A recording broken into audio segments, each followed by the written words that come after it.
பண்ணுவாங்களா இல்ல ஸ்கேம்னு சொல்லி டிஃபைன் பண்ணலாமான்னு சொல்லிட்டு எனக்கு தெரியல.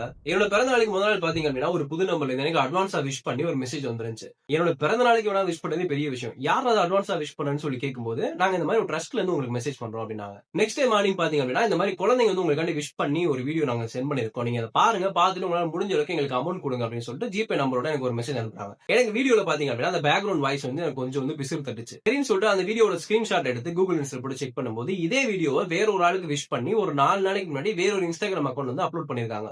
எனக்கு என்னன்னா அவங்க வந்து உண்மையிலே ஸ்கேம் பண்றாங்களா இல்ல அங்க இருக்க ஒரு வாலண்டியர் தான் எப்படியாவது மணி கலெக்ட் பண்ணலாம் அப்படின்றக்காண்டி இதெல்லாம் பண்றாங்கன்னு டவுட். சோ அதனால வந்து ஹார்ஷா எதுவும் பேசாம ஸ்கிரீன்ஷாட் அனுப்பிட்டு இந்த மாதிரி நீங்க நல்ல விஷயம் தான் பண்றீங்க, அதுக்கு எதுக்கு இந்த மாதிரி பண்றீங்கன்னு சொல்லி கேட்டோன்னே ரிப்ளை எதுவுமே இல்ல. மறுபடியும் கொஞ்ச நேரம் கழிச்சு எனி எக்ஸ்பிளனேஷன் சொல்லிட்டு கேட்டேன், அதுக்குமே ரிப்ளை எதுவுமே இல்ல. நான் எதுக்கு இன்ன வரைக்கும் இந்த ட்ரஸ்டோட நேம் வந்து மென்ஷன் பண்ணாம இருக்கேன் அப்படின்னா அந்த ட்ரஸ்ட் வந்து நான் கூகுள் பண்ணி பார்த்தேன். சோ அது வந்து ரொம்ப நல்லாவே ரிவ்யூஸ் இருந்துச்சு. எல்லாமே நேரா போய் ஹெல்ப் பண்ணி நிறைய பேர் வந்து அப்லோட் பண்ணிருக்காங்க போட்டோஸ் எல்லாமே. ஏன்னா யாரோ ஒரு பண்ற விஷயத்தினால நான் இந்த நேம் மென்ஷன் பண்றது மூலமா அந்த குழந்தைங்களுக்கு போகக்கூடிய ஏதோ ஒரு சின்ன விஷயம் கூட பாதிக்க கூடாது அப்படின்றத நேம் எதுவும் மென்ஷன் பண்ணாம இருக்கேன். இல்ல இது ஸ்கேமா வேற எதுமா நீங்க என்ன நினைக்கிறீங்க அப்படின்றத மறக்காம கமெண்ட்ல சொல்லிட்டு போங்க.